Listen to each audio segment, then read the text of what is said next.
지나온 길벗교회의 17년, 저희 길벗교회는 오늘부터 3개월 동안 모든 것을 정지하고 미래 포럼을 준비하고 미래를 설계하는 시간으로 3개월 동안 가기로 당회에서 결정을 하였습니다. 그러한 결정 배경에는 17년 동안 길벗교회를 섬겼던 저에게 이제 길벗교회에서 저의 분명한 한계는 이미 최소한 5년 전부터 나타나고 있었고 저도 인정할 수밖에 없습니다. 그 한계라고 하는 것은 지난 17년 동안 목회자에게 부여해 주셨던 전적인 신뢰와 그리고 그 헌신 속에서 최선을 다하면서 왔지만 이제 길벗교회가 가족적인 그런 교회를 뛰어넘어 하나님의 성도들을 하나님의 자녀로 규모 있게 양육하며 또한 그 하나님의 사람들이 세상에 나가서 하나님께서 파송하신 보내심을 받은 자로서의 선교적인 삶을, 증인으로서의 삶을 살아가도록 지원하는 그 일들에 있어서는 분명히 이제 길벗교회에서의 한계, 그것은 목회자의 한계는 분명히 드러났습니다. 두 번째는 이제 길벗교회가 새로운 리더십으로의 전환이 이루어지는 시대라는 사실입니다. 지난 17년 동안 개척하고 길벗교회의 토대를 놓는 그 힘에 지나도록 헌신한 1세대 중직자들, 그 중직자들이 우리는 2024년 1월 첫째 주에 공동의회에서 중직자의 은퇴 연령을 75세로 정하였고 그 75세 되시는 모든 어르신들이 이제 은퇴를 하게 되고 저희는 새로운 장로님을 선출했습니다. 이제 그 새로운 리더십의 전환의 시기에 우리 길벗교회는 멈추어 서서 우리의 지나온 시간을 되돌아보아야 한다는 거죠. 길벗교회가 세워지고 그 토대 위에 섰었던 신앙 고백적인 차원에서 길벗교회는 어떤 교회인지, 우리는 그것을 분명하게 붙잡고 온 교회인지, 그리고 신학적인 측면에서 길벗교회는 어떤 신학을 견지하고 왔기에 우리가 추구하는 신앙의 모습은 어떠했었는지, 그리고 길벗교회가 정치 형태적인 면에서 길벗교회는 그 정치 형태에 충실함으로 성도와 교회의 건강성을 지켜오는 과정을 우리는 걸어왔는지, 축복함으로 세상을 변화시켜서 하나님을 신앙하는 믿음의 길을 함께 걷기로 표방하고 우리가 어떤 인생길을 걸어 어떤 사람을 어떤 자리에서 만나든지 우리는 인간적인 판단을 하지 않고 하나님께서는 여전히 당신을 사랑하시고 하나님의 계획은 당신에게서 변경되지 않았다고 하는 그 복음을 선포하고 우리는 그 복음을 선포함으로 하나님을 신앙하는 함께 그 길을 걷는 길벗을 만들어내는 교회가 되자 그것을 우리는 표방하면서 왔는데 길벗교회의 그 다각도에서의 정체성을 확인하고 그리고 17년 동안 오면서 지금 길벗교회를 17년 동안 목회했던 목회자의 리더십의 유형과 목회 유형, 그리고 17년 동안 목회자가 가르치고 설교했던 그 설교의 키워드는 무엇이었으며, 그리고 예배와 교육과 선교와 교제 그리고 행정의 최종 책임자로서의 목회자로서 목회자가 가지고 있는 강점과 약점은 무엇이었는가를 우리는 이제 되짚어 보는 시간을 갖고 우리의 교회의 본질적인 사역 전반에 걸쳐서 우리가 돌아보며 우리가 부족한 것이 무엇이고 보충해야 할 것이 무엇인지를 우리는 함께 생각하고자 했습니다. 그리고 우리는 이제 지역사회와 다음 세대를 위한 그 비전을 2025를 우리는 표방하면서 지금까지 왔습니다. 그것을 점검하며 우리 길벗교회는 앞으로 어떤 목회자의 리더십이 필요하며 평신도 지도자들의 그 역할 수행과 성품과 신앙면에서 어떤 리더십이 우리한테는 필요한가를 점검하고 우리의 필요를 확인해야 하는 시점에 왔다고 생각을 했습니다. 그리고 중요한 것은 이제 우리의 다음 세대, 결국 우리의 자녀들이지만 우리의 자녀들은 이제 30대 중반까지 자랐고 가정을 이룬 우리의 자녀들입니다. 우리에게는 그 자녀들이 여전히 어리다고 느껴질지 모르지만 한 사회인으로 봤을 때 그들은 계속해서 교회 안에서 혜택만 받는 아이들로 자라면 어느 때가 되면 닥치면 할 수 있는 것이 아니라 그들 스스로가 교회를 세운다는 것이 무엇인지 그리고 그 교회로서 지어져 가는 공동체의 그 시각에서 그들은 어떠해야 하는지 분명히 그들도 예배와 교육과 선교와 교제와 행정면에서 그들은 넘어지고 실수하더라도 그들 스스로가 해볼 수 있는 장을 마련해 주고자 여지까지 길벗교회는 그 장을 펼쳐 주었습니다. 그리고 그들은 이제 그들이 어떤 교회를 표방하는지 그들 스스로가 펼쳐야 할 시기를 넘어서고 있다는 사실입니다. 또한 1세대 우리의 자녀들뿐만 아니라 이곳에 와서 돌잔치를 했던 성현이가 이제 11학년을 향하여 갑니다. 그렇다면 그 아이들은 이제 머지않은 시간에 종수와 성현이와 세나와 하더라도 그들은 EM을 이제 바라본 문턱 앞에 서 있는 자녀들로 자라 있습니다. 그들을 향하여 우리 교회는 새로운 시대, 그들이 살아야 할, 감당해야 될 그 시대를 어떻게 시켜줄지 우리는 이제 멈추어 서서 함께 우리의 미래의 포럼을 준비하고자 당회에서 결정을 했고 이제 3개월 동안 전 교인들이 함께 이 일을 풀어가고자 합니다. 결코 작은 교회가 쉽지 않은 일이고 어설프게 끝날 수도 있는 일이겠지만 하지만 저는 길벗교회를 목회하면서 두 가지만큼은 타협하지 않고 그리고 외쳐왔다고 생각하는데 하나는 교회의 주체는 교인입니다. 그 교회를 위해서 하나님은 노회를 통해 목사를 파송했고 그리고 교인들은 그 교인들의 대표를 선출한 대의 정치를 다루고 있는 길벗 교회입니다.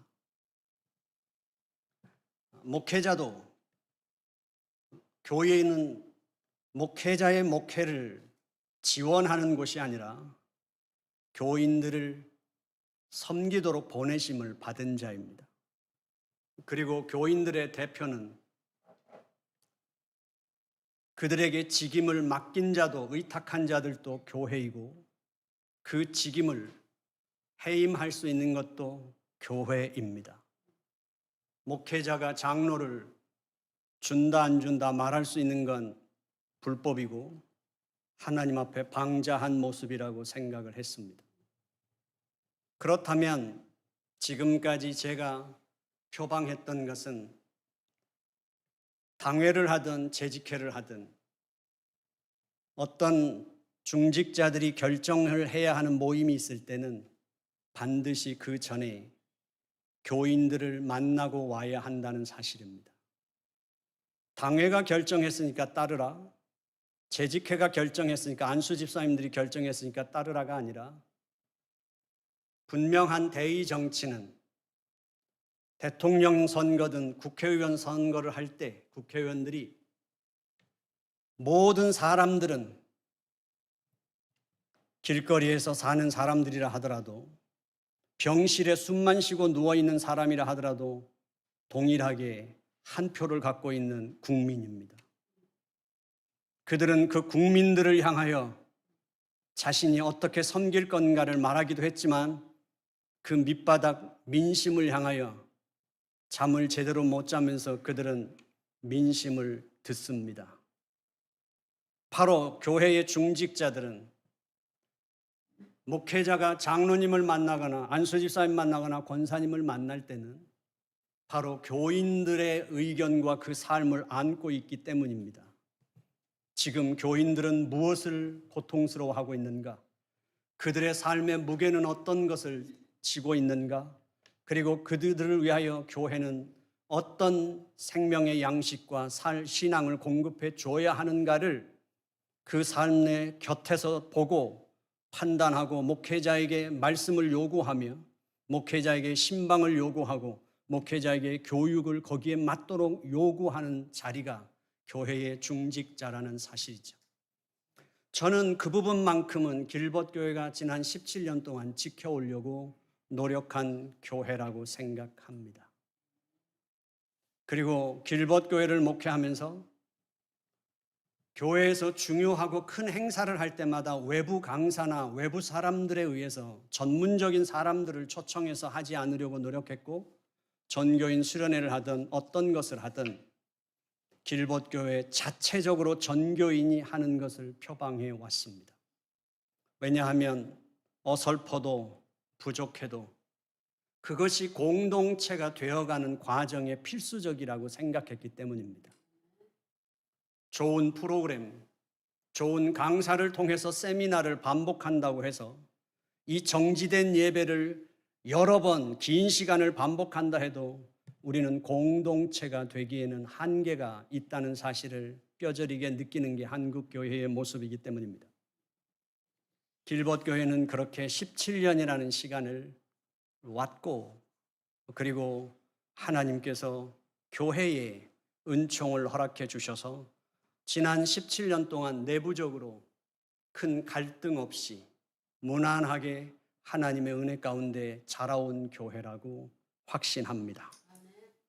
이제 우리는 그렇기 때문에 새로운 시대를 준비하는 데 있어서 막연할 수 있고 우리의 현실 감각이 약할 수도 있지만 우리는 이제 모두 다 멈춰서 3개월만큼은 우리 길벗교회가 미래를 위한 우리의 시간에 지나온 것을 돌아보고 현재 우리는 어디에 서 있는지, 그리고 앞으로를 설계하기 위해 길벗교회는 3개월 동안 모든 것이 멈춥니다. 길벗교회에서 예배와 주일날 친교, 기본적인 사역 빼고는 나머지는 이제 전교인이 각 포럼 팀에 들어가서 3개월 동안 저희는 우리를 살피는 시간을 가질 것입니다. 그래서 오늘 본문을 통해서 저는 그 미래 포럼을 하는 과정 속에 우리는 어떠해야 하는가라는 것을 함께 나누고 싶습니다. 사도행전은 성령 하나님께서 사도들을 통하여 하나님의 구원 사역을 이 땅에서 본격적으로 펼치시며 교회를 세우시고 그 교회를 통해서 구원받은 하나님의 백성들을 하나님의 가족으로 만들며 그리고 그들의 하나님의 자녀로서 양육하고 세상의 땅끝까지 이르러 복음을 증거하며 모든 족속에게 구원을 전파하도록 세워가는데 그 기록이 있습니다. 결국 그 복음의 능력은 무엇이며 그 복음은 어떤 역사를 일으키는가 하는 것을 사도행전에서 우리는 충분히 볼 수 있습니다. 민족의 벽을 뛰어넘을 수 있었고 국가의 국경을 뛰어넘을 수 있었으며 그리고 인종의 그 한계를 극복할 수 있었고 그리고 우리가 갖고 있는 모든 문화와 삶의 가치관을 뛰어넘어 서로가 가족으로 만날 수 있는 것이 바로 사도행전에서 보여주는 복음의 역사입니다. 우리는 그것을 믿고 그 안으로 들어온 사람이며 경험한 공동체입니다. 하지만 그 하나님께서 주도하시는 그 구원의 역사가 기록된 사도행전이지만 그 사도행전 속에서의 교회의 부흥과 교회의 활동은 진공 상태나 무균 상태에서 있었던 것이 아니라 인간이 갖고 있는 그 모든 한계 속에서 그 복음을 통해 하나님의 교회는 세워졌고 사명을 감당했다는 사실이죠. 오늘 예루살렘에서 이루어졌던 그 회의의 촉발은 결국 안디옥 교회에 이제 유대에서 내려온 몇 사람을 통해서 교회의 근본이 되는 신학적인 논쟁을 일으켰기 때문입니다. 복음, 그 복음의 순수성에 이제 문제가 생겼고 도전받게 되었습니다. 결국 바울과 바나바는 그들과 토론을 했거나 대화를 했거나 그들과 그 복음을 대해서 논쟁을 했을 수 있지만 쉽게 풀리지 않았습니다. 오늘 사도행전 15장 1절에 보면 유대에서 내려온 몇 사람입니다. 그리고 그들이 안디옥에 와서 가르쳤다고 말합니다.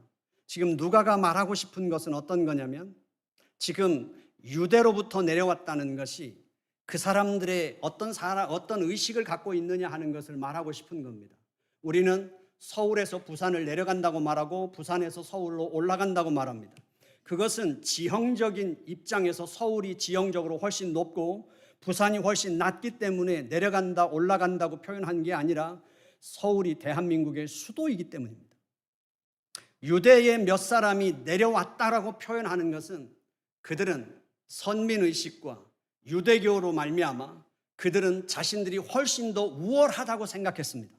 안디옥 교회보다 이제 신생교회로서 세워진 그 안디옥 교회보다 유대로부터 내려온 예루살렘 교회로부터 내려온 그 몇 사람이 훨씬 더 우월의식을 갖고 있었고 누가는 말합니다. 그들이 가르치려고 했다.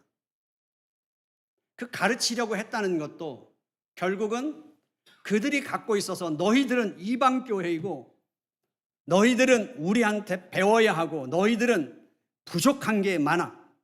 우리와 같을 수가 없어라는 것을 전제하고 그들은 안디옥 교회에 왔다는 것이고 안디옥 교회에서 그들은 그 복음으로 말미암아 구원받는 그 은혜에 대해서 그것으로는 너희가 구원 못 받는다고 단언한 것입니다.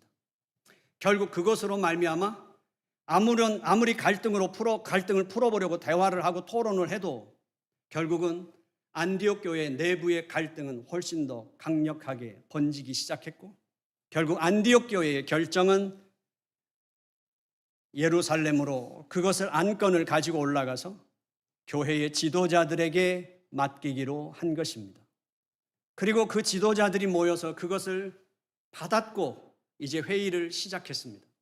바울과 바나바가 이방 선교를 보고했습니다.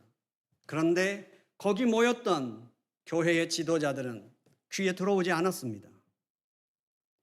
거기서도 지루한 토론이 계속됐지만 좁혀지지 않았습니다. 결국 그들은 듣고 싶은 것만 들었고 자신들이 해야 될 말만 생각하고 있었기 때문입니다. 그 논쟁은 좁혀지지 않았고 결국 베드로가 일어섰습니다. 베드로가 일어서서 말합니다. 그들에게 10여 년 전에 성령 하나님께서 자신에게 어떻게 찾아오셨고 어떻게 일하셨는지 백부장 고넬료의 가정을 구원하시는 그 사건 속에서 성령 하나님이 어떻게 자신을 바꿔놓으셨고 하나님이 그것을 통해 하나님의 어떤 뜻을 그가 알게 되었다는 것을 그의 경험을 통해서 이제 설명합니다.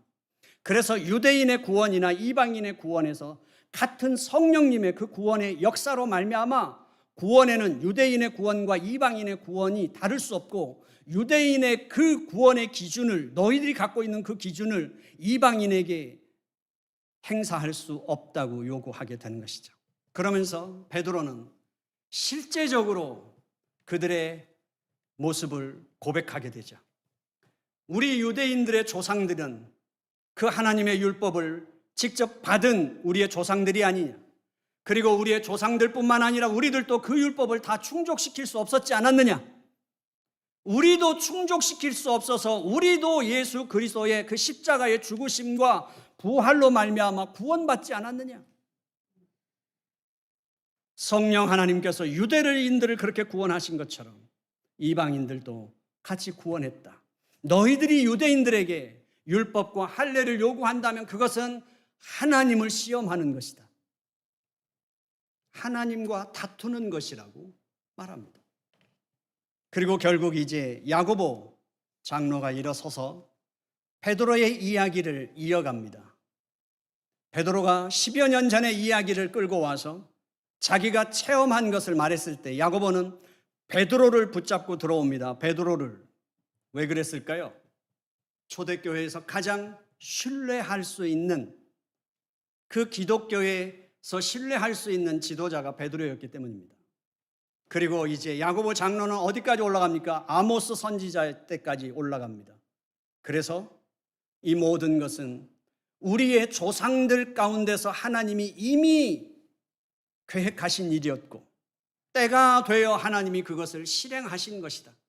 그래서 이 모든 일들, 이방인의 구원은 우리가 판단할 문제가 아니라 하나님께서 계획하시고 선지자들을 통하여 그 구원의 계획을 선포하셨고 사도들을 통하여 그 구원을 실행하고 계시는, 진정하게 주권을 갖고 행사하시는 분은 하나님이시다. 이제 그것을 설명하게 됩니다. 그리고 그들은 일치를 보았습니다. 복음의 순수성, 오직 하나님께서 주권적으로 하시는 그 복음의 순수성을 지켜냈습니다. 그리고 그 회의에서 하나를 더 결정합니다. 그 하나를 더 결정하면서 유대인들에게 절대로 이게 지켜야 된다는 그것이 복음과 연결돼서가 아니라 이제는 유대인들이 이방인을 받아들이는 것처럼 이방인들도 유대인들이 그들 조상 대대로 살아오면서 회당행과 율법의 교육을 받아서 레위기 17장 18장에 나오는 그 네 가지의 내용, 음행을 행하지 않으며 피를 빼지 않은 음식을 먹지 않으며 피를 취하지 않는 것, 먹지 않는 것, 그런 것들을 이제 정했던 것은 이제 하나님의 가족이 된 너희들이 유대인들과 함께 할 때 유대인들이 시험에 걸리지 않도록 이것은 꼭 조심해 줬으면 좋겠다. 지켜서 하나님의 교회가 하나님의 교회로서의 그 순결성을 지켜갈 수 있도록 너희들은 유대인을 배려하고 유대인들은 그 복음 안으로 이방인들이 들어올 수 있도록 조건 없이 그 복음에 헌신하도록 요청했던 것이죠. 그리고 그들은 그것을 편지로 작성하여 안디옥 교회에 보냈을 때 교회는 기뻐했고 찬송했습니다.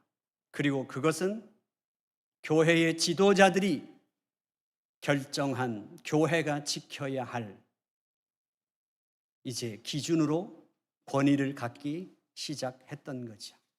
여기에서 우리가 이제 길봇 교회 차원에서 살펴보고자 하는 것은 세 가지입니다. 여기에서 누가 결정하였는가 하는 거죠. 이 일에 대해서, 이 갈등에 대해서 누가 결정했는가? 오늘 사도행전 15장에 보면요, 5번 반복되는 게 있는데 사도들과 장로들, 사도들과 장로들, 사도들과 장로들이 2절, 4절, 6절, 그리고 22절, 23절에 6번, 5번 나옵니다. 왜 그랬을까요? 누가가 원하는 건 뭘까요?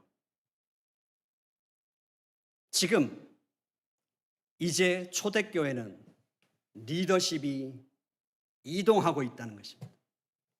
오늘 이 본문을 통해서 장로가 일어나서 그 베드로가 일어나서 이제 권위 있게 말합니다. 그 논쟁이 끝을 보지 못하는 그 상황에서 일어나서 그가 이제 권위 있게 그것을 정리하죠. 성령 하나님의 역사하심으로. 그리고 나서 여기서 이제 베드로는 사라진다는 거예요. 지금 누가가 누가복음을 기록하면서 나타내고 싶은 것은 무엇일까요? 분명히 사도들이 교회를 세우는 일에 그들의 사명이 있었고 그들이 헌신하는 건 당연한 것이었습니다. 그런데 오늘 누가가 15장에서 사도들과 장로들을 계속 같이 언급하고 있는 것, 그것은 이제 교회의 권위가 사도들에서 장로들에게로 옮겨가고 있다는 사실입니다. 저는 길벗교회에서 3번 정도 분명하게 17년 동안 설교하면서 3번을 설교했습니다. 그 3번을 설교한 것, 교회의 주체는 교인이라는 것을 설교하면서도 중직자에 대해서 설명한 건 목사가 노회로부터 파송을 받거나 개척을 하든 사도들과 똑같은 겁니다. 목사는 지역에 가서 복음을 전하여 그리스도인을 얻게 되고 그리스도인을 얻게 되면 목사가 가장 우선하는 사명이 있는데 그것은 교인들의 지도자를 세우는 것입니다. 그게 목사의 사명입니다. 교인이 한 명이라도 있으면 목사는 끝까지 목회를 해야 되는 게 아니라 목사는 교회의 교인들의 지도자를 세워서 그 지도자들이 그 지역에서 그 교회에서 교인들을 끝까지 책임질 수 있는 지도자를 세우는 것입니다. 지금 누가가 말하고 싶은 것입니다. 이제 베드로를 이 사도행전에서 사라지는 과정을 통해서 사도들의 사명은 이제 다 했다는 것입니다. 사도들의 사명은 다 했고 이제 장로들의 리더십으로 초대교회가 옮겨가고 있다는 사실이죠. 그래서 교회에 대한 책임, 그것이 이제 장로들에게로 옮겨가고 있는 것입니다. 우리 길벗교회 지금까지 17년 동안 저는 목회자의 시각에서 길벗교회는 아주 건강한 교회라고 저는 확신합니다. 건강한 교회이고 그리고 교회로서 잘 작동하는 교회라고 생각합니다. 제가 부교역자로 있었던 시간 동안은 담임 목회자의 영향력이 절대적이어서 제가 목격했던 건 목회자가 어디 못을 박는데도 자루 재서 십자가 표시를 연필로 해놓으면 거기다 못을 박아야 했습니다. 목회자의 오더가 떨어지지 않는 한 교인들은 아무것도 하지 못했습니다. 저는 그것은 건강한 교회가 아니라고 생각했고 길벗교회는 교인들이 자발적으로 활동하는 교회로서는 정말 모범적인 교회라고 생각합니다. 그렇다면 이제 길벗교회에서 어떻게 결정하느냐 하는 것이죠. 사도들이 그리고 장로들이 어떻게 결정했는지를 잘 주목해 보십시오. 사도들과 장로들의 가치입니다. 그들은 하나님의 말씀으로부터 그 근원을 찾아낸 사람들입니다. 하나님의 그 활동하심을 감지하고 하나님의 말씀 속에서 지금 현실까지 이루어져 온 그들이 살아냈던 그 시간 속에 그것을 주도하신 존재가 어떤 존재였는지, 그게 사도들이었는지 선지자들이었는지 교회에 영향력 있는 사람들이었는지가 아니라 근본적으로 성령 하나님이라는 사실이었습니다.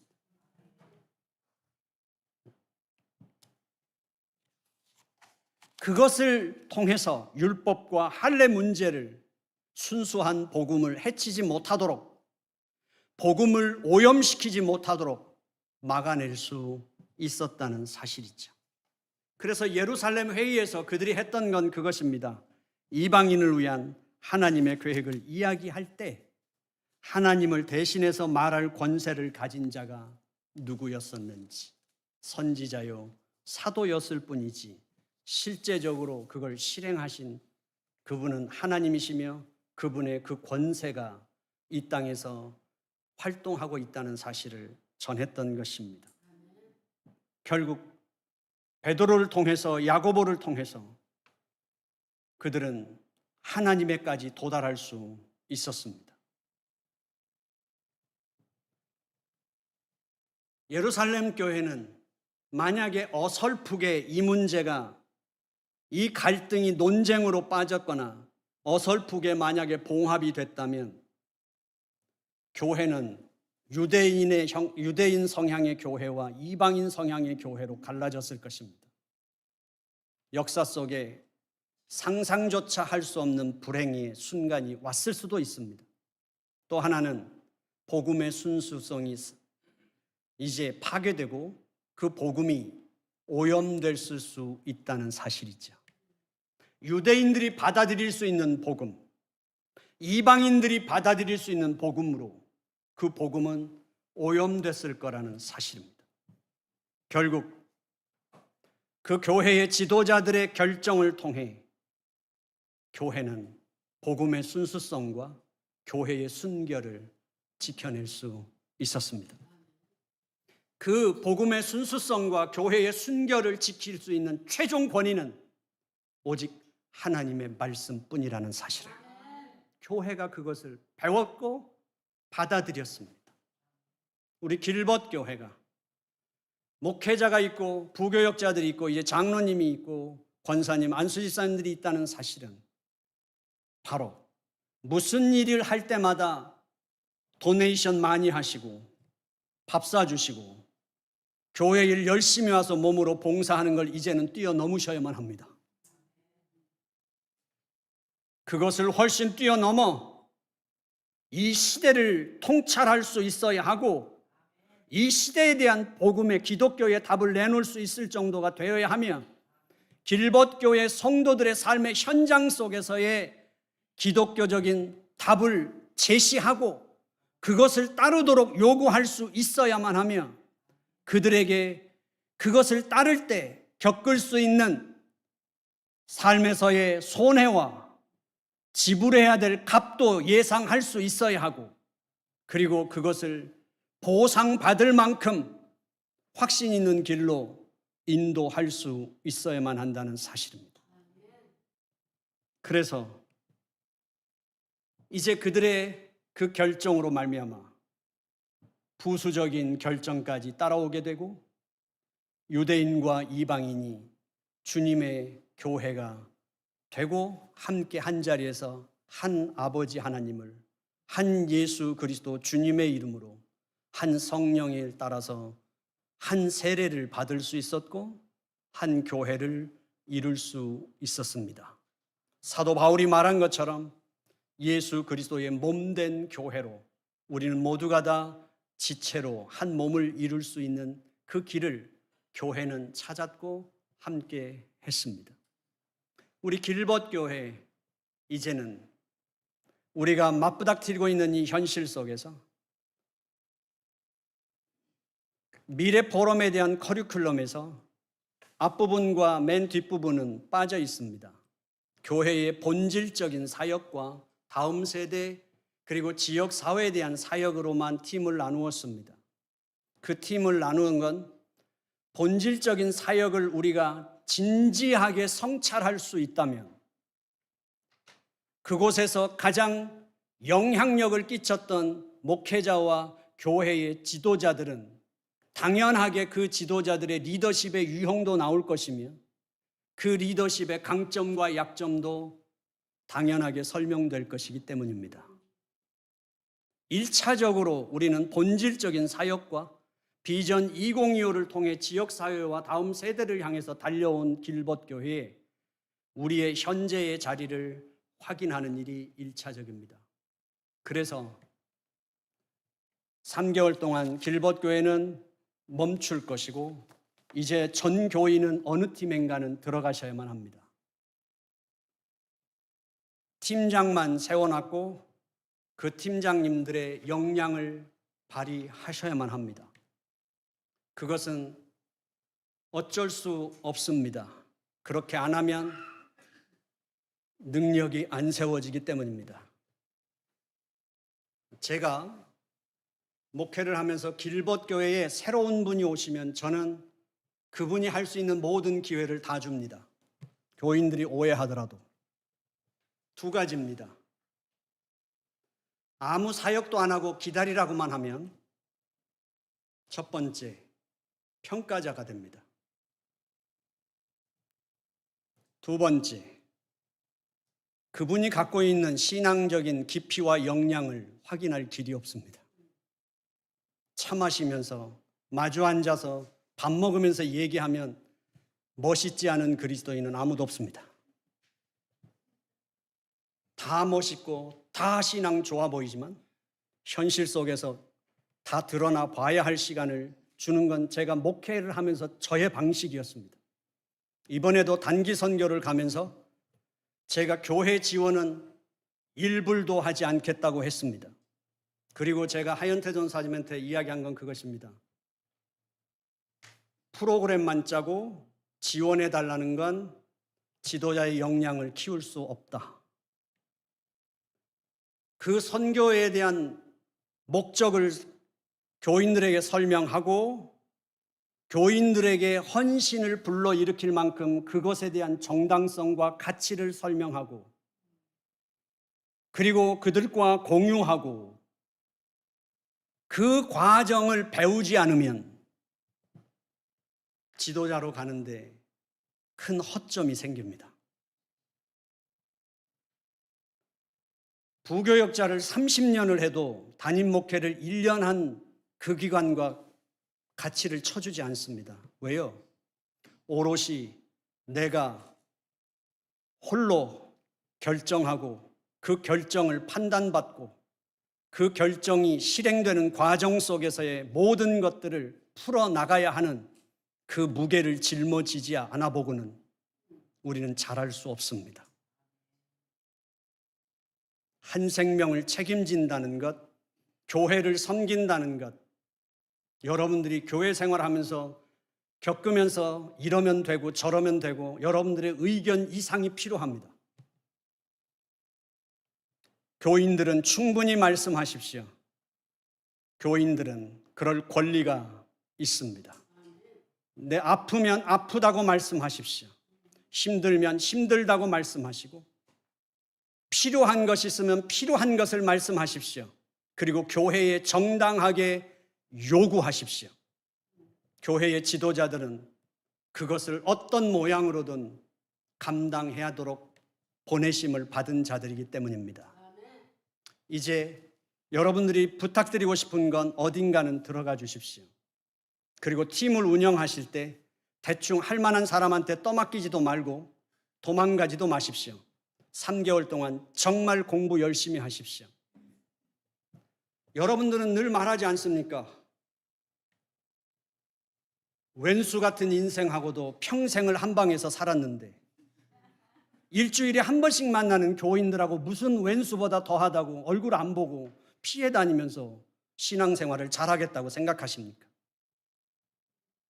평생을 한 번도 안 맞는 로또도 평생 품고 살았는데 교회에서 왜 못 만난다는 거예요?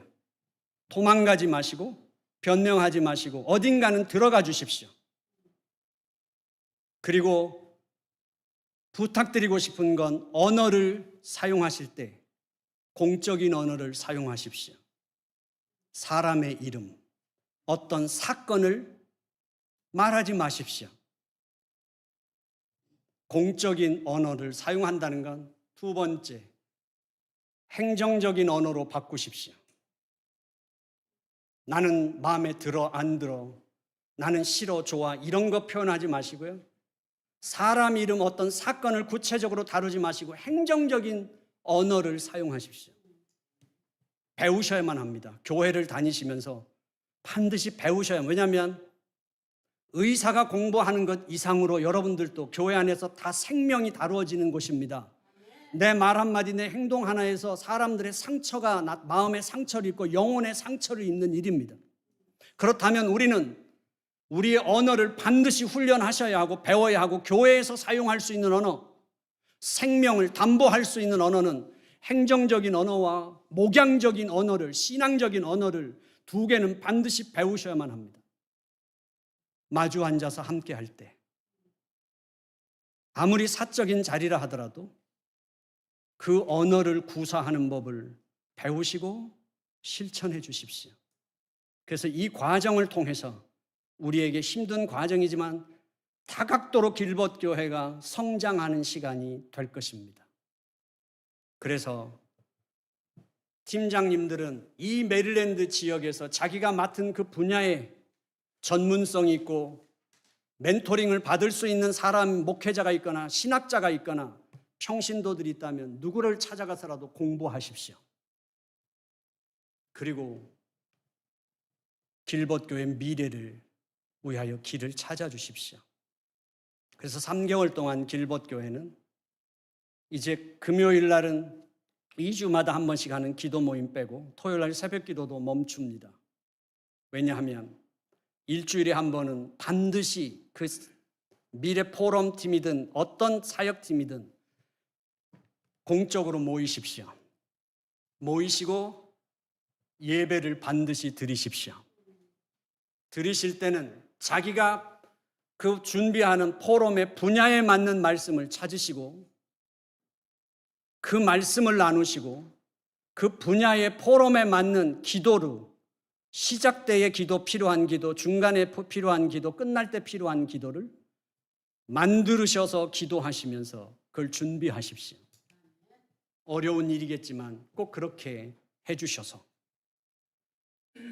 교회의 중심에 있는 분들이 주일날뿐만 아니라 금요일날, 토요일날 교회의 어떤 다른 것으로 인해서 그분들은 교회를 4번, 5번 오시다 보면 집중력이 떨어질 수 있습니다. 그래서 여러분들에게 시간을 만들어 드리고 여러분들에게 그것을 하도록 요구하시는 것입니다. 이 기간을 통해서 우리가 어떤 교회를 꿈꿀지 저는 2가지입니다. 17년 동안 길벗교회를 위해서 권사님들, 장로님들 그리고 어르신들이 쏟아부은 에너지와 물질과 헌신은 계산할 수 없습니다. 저는 길벗교회의 그 어르신들이 이민자로서 내가 내 자식은 울려도 주님 앞에 헌금은 했고 내 자식 학교는 못 쫓아갔어도 교회 예배는 나왔고 교회 바자회는 나왔던 그 헌신을 통해서 노년의 삶에 내가 걸어온 한평생의 하나님의 자녀로서의 그 삶, 교회를 세우겠다는 그 사명의 삶에 후회가 드시지 않도록 해드리고 싶습니다. 내가 하나님 앞에 갈 때 다른 건 몰라도 교회를 세우는 일에 내가 주저함이 없이 헌신한 것에 대해서 그 부분은 내가 하나님 만나 뵙고 싶다. 그러고 싶습니다. 또 하나는 우리의 자녀들은 여전히 게임하고 뛰놀아야 된다는 사실입니다. 이 모든 과정 속에 저 아이들은 어른들에 의해서 흔들리거나 눈치 보지 않고 놀아야 될 나이에는 놀아야 하고 흔들려야 할 나이에는 흔들리며 그들은 우리의 대를 이어서 교회를 감당하고 이 길벗교회의 주인이 되어 그 시대들을 감당할 수 있도록 저는 그 2가지를 기준으로 저의 목회의 마지막 시간을 갖고 싶습니다. 정말 많이 기도하시고 공부하셔서 우리 길벗교회가 미래를 꿈꿀 수 있는, 그래서 나 이 길벗교회 끝까지 다녀보고 싶어, 그리고 이 교회를 위해서 나 헌신하고 싶어, 그것을 만들어낼 수 있는 3개월이 될 수 있기를 주님의 이름으로 부탁을 드립니다. 기도하겠습니다. 하나님 아버지, 주님 감사합니다. 여기까지 오게 하시고 인도해 주신 아버지 하나님, 주께서 함께하여 주시옵시사. 우리 길벗교회 이제 미래 포럼을 하는 그 기간 동안 하나님께서 우리 모든 길벗교회 성도들의 마음에 부흥을 일으켜 주시옵시고 우리 서로 마주하며 함께하는 동안 하나님이 은총을 베풀어 주시옵시사. 우리로 걸어온 길이 우리만의 힘든 길이었던 것이 아니라 우리의 충성이 아니라 하나님의 예비하신 길이었음도 감사하게 하시고 지금 서 있는 길이 위기가 아니라 기회라는 사실 앞에 미래를 꿈꿀 수 있음에 흥분할 수 있는 교회가 되게 하여 주옵소서. 예수님의 이름으로 기도드려 싸움나이다. 아멘.